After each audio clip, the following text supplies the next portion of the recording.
আসসালামু আলাইকুম। কুকিং স্টুডিওর আজকের আয়োজনে আপনাদের সবাইকে ওয়েলকাম জানাচ্ছি।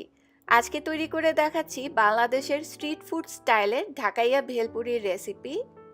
আজকের রেসিপিতে পুরি, সেই সাথে ভেতরের পুর, টক এবং স্পেশাল মশলা সব কিছুই তৈরি করে দেখাবো। হুবহু এই রেসিপিটা ফলো করলে আশা করছি আপনারা সেম টেস্টটা ঘরে বসেই নিতে পারবেন। চলে যাচ্ছি তাহলে মূল পর্বে। আমি প্রথমে পুরি তৈরি করব। এর জন্য 1.5 কাপ পরিমাণ আটা নিয়েছি। আটার পরিবর্তে ময়দা নেওয়া যাবে, তবে আটা নিলে ভালো হয়। আধা কাপ সুজি নিয়েছি, সুজিটা ভাজতে হবে না, কাঁচা সুজি ব্যবহার করেছি। দিয়ে দিচ্ছি 2 টেবিল চামচ পরিমাণ চালের গুঁড়া। সেই সাথে আমি দিয়ে দিচ্ছি লবণ, এখানে আধা চা চামচ পরিমাণ লবণ ব্যবহার করছি। এখন এই শুকনো উপকরণগুলোকে প্রথমে আমি মিশিয়ে নিচ্ছি, এতে করে কোথাও পরিমাণে কম বেশি থাকবে না। 2 টেবিল চামচ পরিমাণ দিয়ে দিচ্ছি সয়াবিন তেল। এখন তেলটাকেও মিশিয়ে নিচ্ছি। ঠিক এভাবে ঘষে ঘষে তেলটাকে মিশিয়ে নিতে হবে। এবার অল্প অল্প করে নর্মাল টেম্পারেচারে থাকা পানি দিয়ে আমি একটা ডো তৈরি করব। ডোটা কিন্তু খুব বেশি নরম হবে না, তুলনামূলকভাবে একটু শক্ত করে ডোটা তৈরি করতে হবে।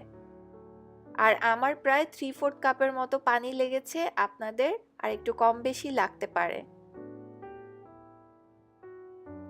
ডোটা তৈরি হয়ে গেছে, এই যে দেখেন এটা কতটা শক্ত।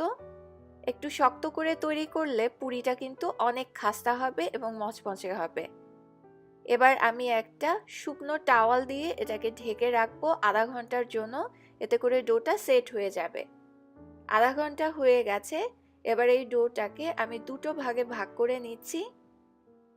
অবশিষ্ট ভাগটাকে আবারও ঢেকে রাখছি এবং বাকিটা দিয়ে আমি বড় করে একটা রুটি বেলে নিচ্ছি। এই রুটিটা কিন্তু খুব বেশি পাতলা হবে না, আবার একদম মোটাও না। আমরা সকালে খাওয়ার জন্য যে রুটি তৈরি করি সেই রুটির মতোই এটার পুরুত্ব থাকবে। এবার এরকম একটা বড় গোল কাটার দিয়ে আমি কেটে নিচ্ছি। যদি কাটার না থাকে সেই ক্ষেত্রে বড় একটা রুটি তৈরি না করে আপনারা ছোট লেচি কেটে ছোট ছোট পুরির মতো করে রুটি তৈরি করে তারপরে ভাজতে পারবেন। অবশিষ্ট যে রুটির অংশটা আছে সেটা কিন্তু ফেলে দিবেন না, সেটা দিয়ে কিন্তু আবারও রুটি বেলে ভেলপুরি তৈরি করা যাবে। এবার তৈরি করে নেওয়া পুরিগুলো আমি অন্য একটা জায়গায় ছড়িয়ে রেখে দিব 15 মিনিটের জন্য। এতে করে পুরির যে অতিরিক্ত ময়েশ্চারটা আছে সেটা শুকিয়ে যাবে। তখন এটা ভেজে নেওয়ার পরেও অনেক দিন সংরক্ষণ করা যাবে, মচমচে থাকবে। 15 মিনিট পরে আমি ভাজতে চলে যাচ্ছি। ভাজার জন্য অবশ্যই ডুবো তেল নিতে হবে। তেলটাকে খুব বেশি গরম করে নিতে হবে।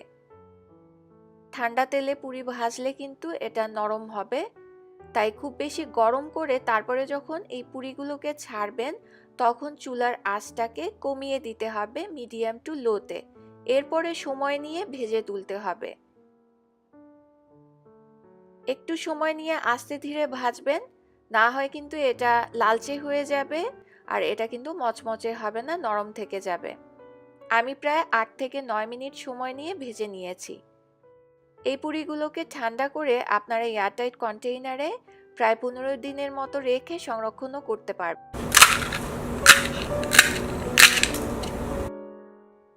এবার চলে যাচ্ছি ভেলপুরির স্পেশাল মশলা তৈরি করতে। আমি 2 টেবিল চামচ পরিমাণ আস্ত ধনিয়া আর 1 টেবিল চামচ পরিমাণ নিয়েছি আস্ত জিরা।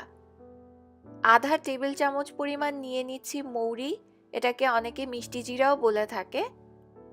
সেই সাথে দিয়ে দিচ্ছি প্রায় 12টার মতো এলাচ। 1 ইঞ্চি সমান লম্বা প্রায় 5-6টা দারচিনির টুকরো। দিয়ে দিচ্ছি প্রায় 5-6টা শুকনা মরিচ, আপনারা ঝাল কম বেশি বুঝে তারপরে ব্যবহার করবেন। আমি একটা জয়ফলের 4 ভাগের 1 ভাগ আজকে এই মশলাটা তৈরির ক্ষেত্রে ব্যবহার করছি। এখন এই সব কিছুকে ভেজে নেব। আর খেয়াল রাখতে হবে ভাজার সময় এটা যেন পুড়ে না যায়। ভাজা হয়ে গেলে যখন সুন্দর একটা ঘ্রাণ বের হবে তখন চুলা থেকে নামিয়ে মশলাটাকে ঠান্ডা করে তারপরে ব্লেন্ডারে গুঁড়া করে নিতে হবে। এটা কিন্তু একদম মিহি গুঁড়া করতে যাবেন না, সামান্য একটু আস্ত টাইপের ভাব থাকবে, সেভাবে করে গুঁড়া করে নিতে হবে। মানে আধা ভাঙা করে নিতে হবে। আর এবার এটাকে আপনারা কন্টেইনারে ভরে প্রায় 6 মাসের মতো সংরক্ষণ করতে পারবেন এবং যে কোনো সময় ভেলপুরি তৈরির ক্ষেত্রে ব্যবহার করতে পারবেন। আমি এখানে ডাবলি ডাল আগে থেকেই সিদ্ধ করে নিয়েছি সামান্য একটু হলুদ আর লবণ দিয়ে। যে ডালটা দিয়ে চটপটি বা ফুচকা তৈরি করেন সেই ডালটাই কিন্তু আমি ব্যবহার করেছি। এবার ভাজা মশলা যে মাত্রই তৈরি করলাম সেই মশলাটা স্বাদ অনুযায়ী দিয়েছি, আর সেই সাথে দিয়ে দিচ্ছি চিলি ফ্লেক্স। আমি আজকে যে মশলাগুলোই ব্যবহার করব এগুলো সব কিছু চেষ্টা করবেন ব্যবহার করতে, তবে এই সব কিছু আপনার স্বাদ অনুযায়ী আপনারা এই পুরে অ্যাডজাস্ট করে ব্যবহার করবেন। আর আমি কোনটা কতটুকু ব্যবহার করেছি সেটা ডেসক্রিপশন বক্সে আমি লিখে দিব। ঠিক এভাবে শুকনো উপকরণগুলো ডালটার সাথে মিশিয়ে নিতে হবে, একটু ভর্তা টাইপ করে নিতে হবে। এবার এর মধ্যে দিয়ে দিচ্ছি অন্যান্য আস্ত যে উপকরণগুলো আছে সেগুলো। দিয়ে দিচ্ছি টমেটো কুচি প্রায় 1 টেবিল চামচের মতো, ধনিয়া পাতা কুচি প্রায় 1-1.5 টেবিল চামচের মতো, পেঁয়াজ কুচি দিয়ে দিচ্ছি প্রায় 2 টেবিল চামচ। এছাড়া ব্যবহার করছি কাঁচামরিচ। আপনারা ঝাল বেশি খেতে চাইলে বেশি দিবেন, কম খেতে চাইলে কম ব্যবহার করবেন।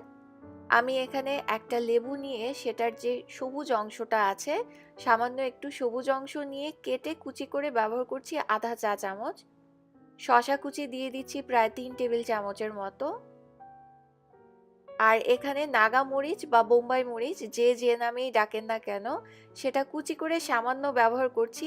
এটা কিন্তু ব্যবহার করা হয় এটার কারণেই কিন্তু এই যে ভেতরের পুরটা সেটার যে ফ্লেভারটা অনেক বেশি বেড়ে যায়। রাস্তাঘাটের যে মামারা আছে তারা কিন্তু জিজ্ঞেস করলে দেখবেন অনেকেই এই নাগা মরিচটা ব্যবহার করে। সবকিছু মিশিয়ে নেওয়া হয়ে গেছে, আর আপনারা কিন্তু আপনাদের স্বাদ অনুযায়ী সব অ্যাডজাস্ট করে নেবেন। আমি আমার স্বাদ অনুযায়ী সব কিছু দিয়েছি। এবার আমি টকটা তৈরি করব। এখানে আমি 1 কাপ পরিমাণ তেঁতুল নিয়েছি। এবার এই তেঁতুলটার মধ্যে প্রায় 1 থেকে 1.5 কাপ গরম পানি দিয়ে ভিজিয়ে রাখবো। প্রায় 10 মিনিট ভিজিয়ে রেখেছি। এবার চটকে নিতে হবে, আর তেঁতুলের যে বীজ আছে সেই বীজটাকে যতটা সম্ভব এই পানির মাধ্যমে এটাকে ছাড়িয়ে নিতে হবে বা নরম করে নিতে হবে। আমি যে তেঁতুলটা ব্যবহার করছি আমার এখানের তেঁতুলগুলো বেশিরভাগই এরকম একটু কালচে টাইপ থাকে।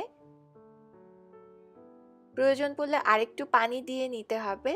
ভালোভাবে চটকে নেওয়ার পরে এটাকে একটা স্ট্রেইনারের সাহায্যে ছেঁকে নিতে হবে।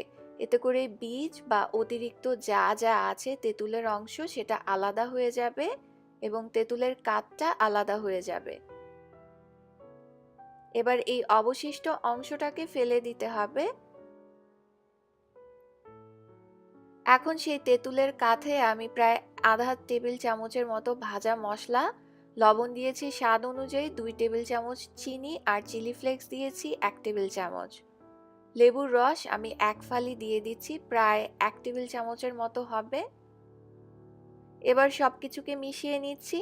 আর এই টকের ক্ষেত্রেও তাই, উপকরণ সবই ব্যবহার করার চেষ্টা করবেন, তবে স্বাদটা আপনার নিজের স্বাদ অনুযায়ী অ্যাডজাস্ট করে নেবেন। সবকিছু মিশিয়ে নেওয়া হয়ে গেছে, টকটাও রেডি। এবার আমি ভেলপুরি তৈরি করে নিব।